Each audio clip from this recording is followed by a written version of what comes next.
Di akhir Oktober 2025, kita dikejutkan dengan berita meninggalnya seorang musafir yang diakhiri hidupnya terjadi di area Masjid Agung Sibolga, Sumatera Utara. Mari kita bahas kisah korban dengan harapan bisa jadi pelajaran bagi kita semua agar tidak melakukan tindakan anarkis dan lebih mengedepankan rasa humanis terhadap sesama manusia.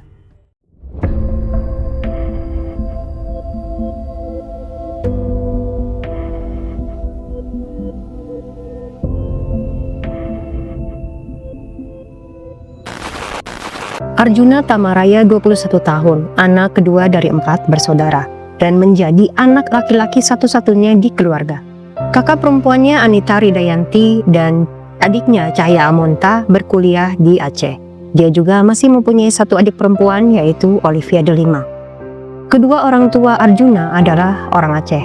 Ketika orang tua mereka bercerai, Varianti ibunya tetap tinggal di Semele Aceh, sementara Harjuman sang ayah bekerja di Sibolga berprofesi menjadi nahkoda kapal pencari ikan. Sehingga anak-anak mereka sempat berpindah-pindah sekolah antara kota Semele Aceh dan Sibolga. Namun KTP mereka saat sudah dewasa adalah di Semele Aceh. Kehidupan menjadi agak berat bagi anak-anak, terutama bagi Arjuna Tamaraya ketika sang ayah meninggal dunia pada 21 April 2025 setelah mengalami sakit keras yang cukup lama. Praktis, tanpa diminta Arjuna Tamaraya ikut memikul beban keluarga dan membantu biaya kuliah saudari-saudarinya. Dia menjabat sebagai tulang punggung keluarga dan memikulnya itu dengan penuh tanggung jawab. Sejak lulus SMK tahun 2021, Arjuna memang memutuskan untuk mengubur dalam-dalam keinginannya untuk berkuliah Fakultas Perikanan. Dia memilih bekerja menjadi nelayan, mengikuti jejak ayah dan pamannya di area perairan Sibolga. Menurut Cahaya, adiknya Arjuna, meski Arjuna suka jahil dan kadang suka berantem sebagaimana adik kakak, Arjuna adalah sosok yang baik dan sopan dan royal. Ketika punya uang, dia akan membawa keluarganya jalan-jalan. Begitu juga dengan kesaksian Pak Kausar, adik Pak Harjuman. Kalau Arjuna ini anak yang bertanggung jawab, anak yang baik, santun, dan segan terhadap orang-orang. Namun, kisah hidup Arjuna, si tulang punggung yang baik, harus berakhir pada 31 Oktober 2025. Bagaimana itu bisa terjadi? Rabu 29 Oktober 2025, Cahaya menerima telepon dari kakaknya Arjuna. Saat itu, Cahaya sedang berada di perpustakaan kampusnya di Shah Kuala di Banda Aceh. Di telepon, Arjuna berpamitan pada adiknya. "Dek, abang berangkat ya." Arjuna mengabarkan bahwa dia akan berlayar mencari ikan selama 3 bulan dan berjanji akan pulang saat mendekati bulan puasa tahun 2026 di bulan Januari. Cahaya menanggapi dengan memberikan doa dan harapan agar abangnya senantiasa baik-baik saja dan berhati-hati. Arjuna pun membalas dengan doa agar keluarga selalu dalam keadaan sehat. Telepon pun mereka tutup. Di podcast Serambi News, Cahaya menuturkan kalau yang dia tahu Arjuna akan berlayar hari itu juga, yaitu hari Rabu 29 Oktober 2025. Tapi ternyata rencana itu batal karena tiba-tiba penyakit epilepsinya kambuh, sehingga kepergiannya untuk melaut saat itu dibatalkan dan dijadwalkan di awal November. Arjuna memang menderita epilepsi, namun penyakit epilepsinya ini bukanlah penyakit bawaan. Dia idap epilepsi itu ketika masih SD. Arjuna diseruduk kerbau dan melukai syarafnya, sangat fatal. Karena batal melaut dan kosan di Sibolga tidak akan Arjuna perpanjang karena rencananya akan melaut 3 bulan ke depan, dengan sisa uang 10.000 di saku, Arjuna mencari tempat istirahat sebelum akan berlayar. Arjuna yang lapar kemudian singgah ke kedai nasi goreng dekat Masjid Agung Sibolga. Beruntung si ibu menggratiskan nasi goreng setelah mendengar kalau uang 10.000 itu adalah uang satu-satunya yang Arjuna miliki. Nasi goreng pun tidak dihabiskan oleh Arjuna. Dia sisihkan setengah dan disimpan ke dalam tas ranselnya. Malam itu berganti menjadi dini hari Jumat 31 Oktober 2025. Pada pukul 1.30 pagi setelah Arjuna makan nasi goreng, dia kemudian menjadi lelah dan mengantuk. Pada si ibu penjual nasi goreng, Arjuna berkata, "Bu, boleh saya tidur sebentar di situ? Saya ngantuk." Sambil menunjuk kepada Masjid Agung Sibolga. Dijawab oleh ibu penjual nasi goreng itu, "Boleh, itu kan rumah Allah, rumah kita umat muslim juga." Percakapan ini diucapkan oleh Bapak Kausar sesuai dengan informasi yang diterima oleh keluarga. Arjuna melangkah menuju Masjid Agung Sibolga. Sebelumnya dia menghampiri Zulham, si tukang sate, untuk minta izin tidur di masjid. Namun saat itu Zulham melarangnya tanpa alasan.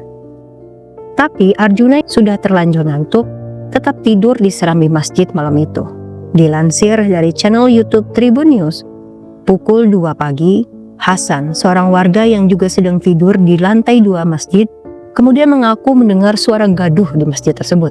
Dia mencari-cari asal suara dan kemudian menemukan Arjuna yang saat itu sudah tertidur di serambi masjid. Hasan mencoba membangunkan Arjuna karena dia merasa tidak mengenali Arjuna. Namun tidak ada respon dari Arjuna. Hasan lalu memanggil Zulham yang Arjuna mintai izin di awal. Dengan menyalakan senter handphone, mereka menuju ke lokasi Arjuna tidur. Zulham kemudian berusaha membangunkan hingga akhirnya Arjuna terbangun. Namun saat itu reaksi Arjuna hanya menatap keduanya dan kemudian melanjutkan lagi tidurnya. Melihat respon tersebut, Zulham si tukang sate merasa disinggung dan diremehkan. Dia lalu memanggil teman-temannya yang lain, Chandra, Rimansyah, dan Sezwan, sambil menceritakan fitnah keji pada mereka kalau ada orang yang mau mencuri kotak amal. Tentu saja, ketiga orang lainnya datang dengan emosi, dengan motivasi ingin memberikan pelajaran kepada orang yang ingin mengambil kotak amal masjid itu. Saat itu, mereka berlima sudah mengepung Arjuna yang sedang tidur pulas. Chandra kemudian dengan emosinya menarik sekuat tenaga baju Arjuna sambil posisi Arjuna yang semula tertelungkup menjadi berdiri. Arjuna pun mau tak mau terbangun dan dia berdiri dengan sikap siaga hendak membela dirinya. 5 orang sudah mengepung Arjuna.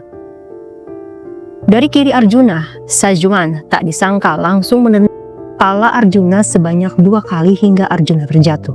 Hasan pun ikut menendang Arjuna pada bagian yang sama. Sezwan kemudian kepala dan perut Arjuna dan menyeret Arjuna keluar masjid dengan menarik kaki sebelah kanannya. Akibatnya, kepala terbentur lantai tangga dan mengeluarkan cairan merah. Setelah Arjuna sampai di area depan masjid, di tengah kelima orang itu emosi, Sezwan masih sempat kepikiran mencuri harta benda Arjuna. Dia ambil uang 10.000 dari kantong Arjuna dan memeriksa tas Arjuna. Di sana dia hanya menemukan bungkusan sisa nasi goreng. Sezwan pun langsung mengambil sebelah sandal Arjuna. Dia pakai untuk memukul pipi Arjuna. Sadis banget ya guys. Hari itu hati dan pikiran mereka benar-benar diliputi oleh emosi tanpa memastikan apakah benar atau tidak kotak amal itu dicuri. Kalaupun benar atau tidak ada pencurian kotak amal, seharusnya yang harus mereka lakukan adalah melaporkannya kepada pihak berwajib daripada melakukan penganiayaan.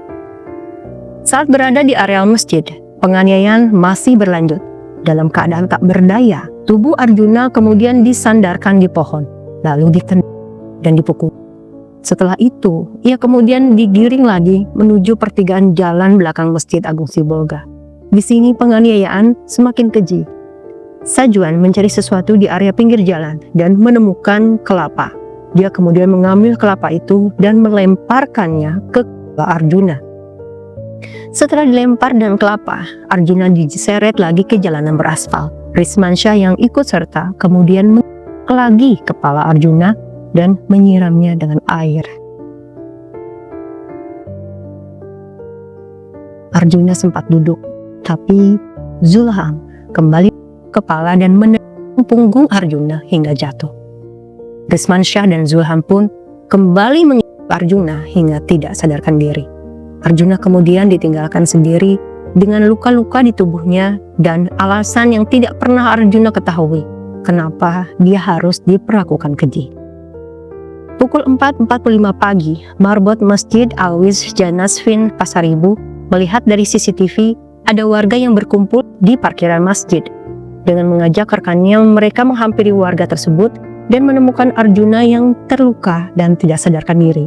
Warga saat itu sudah mulai berkumpul mengitari Arjuna yang sudah terkulai lemah. Dari sebuah sumber lain mengatakan bahwa ketika para pelaku sedang menganiaya Arjuna, ada warga yang melihat dan menelpon polisi. Polisi kemudian datang dan membawa Arjuna ke rumah sakit. Namun sayang, pada pukul 5.55 pagi, Arjuna dinyatakan tutup usia di Rumah Sakit Umum Daerah Dr. F.L. Tobing Sibolga. Berita meninggalnya Arjuna menyebar melalui media sosial. Cahaya, adik Arjuna, dan Bapak Kausar, pamannya, akhirnya mengetahui bahwa Arjuna meninggal akibat penganiayaan di daerah Sibolga. Bapak Kausar tidak menyangka bahwa percakapannya dengan Arjuna di Messenger sebelumnya menjadi percakapan terakhirnya dengan sang keponakan, anak dari kakaknya yaitu almarhum Harjuman. Kurang dari 3 hari kemudian, tim gabungan kepolisian Kapolres Sibolga berhasil menangkap kelima pelaku berandalan yang sudah menghabisi Arjuna. Hasan Basri 46 tahun, Zulhampil yang 50 tahun si tukang sate ditangkap duluan. Menyusul Chandra Lubis 38 tahun, Rizman Syah Effendi Caniago 30 tahun, dan Sajwan Situmorang 40 tahun. Mereka kemudian ditetapkan sebagai tersangka dan dijerat pasal 338 subsidiar pasal 170 ayat 3 KUH Pidana dengan ancaman maksimal 15 tahun penjara. Untuk Sajwan, polisi menambahkan pasal 365 ayat 3 karena mengambil uang Arjuna sebesar 10.000. Menurut pengurus Masjid Agung Sibolga, mereka berlima terutama Zulham dan Hasan bukanlah bagian dari pengurus masjid. Bahkan Zulham sebelum menjadi tukang sate adalah seorang residivis langganan keluar masuk penjara dan dikenal sebagai orang yang suka membuat onar. Tindakan mereka menuai banyak kecaman dari berbagai pihak. Wali Kota Sibolga, anggota DPR Aceh, dan juga nggak ketinggalan warga Indonesia. Dan anggota Majelis Pakar Dewan Masjid Indonesia Yeni Wahid menjelaskan masjid sejak dulu mempunyai fungsi sebagai ruang komunal dan sosial selain sebagai ruang spiritual. Bahkan masjid menjadi ruang diskusi politik dan juga ruang edukasi. Ruang untuk homeless, bahkan untuk orang yang terluka. Dari kejadian di Sibolga, Sumatera Utara, Ibu Yeni Wahid mengatakan itu adalah tindakan yang bertentangan dengan ajaran agama Islam yang mengedepankan kebaikan dan keadilan. Maka dari itu, pelakunya harus dihukum tegas karena penganiayaan tersebut. Arjuna sama sekali tidak mengganggu proses ibadah apapun saat dia izin tidur di serambi masjid. Tapi, meski begitu, itu menjadi cukup alasan untuk kelima pelaku menghabisi nyawanya tanpa alasan yang syah. Masjid seharusnya jadi tempat yang aman. Masjid didirikan bukan hanya untuk sarana ibadah. Di belahan Indonesia lain, ada masjid yang dengan sukarela menyediakan tempat istirahat dengan kasur dan bantal, makanan gratis, hingga kopi bagi siapa saja yang ingin beristirahat melepas lelah, bahkan sambil beribadah. Tapi karena kesombongan kelima orang ini, mencoreng nama baik masjid sebagai bangunan yang sakral dan pengurus Masjid Agung Sibolga, sehingga Arjuna harus tutup usia dan meninggalkan orang-orang yang mencintai dan dicintainya. Kembali lagi dengan kisah-kisah dari channel Simak. Jangan lupa like, comment, dan subscribe.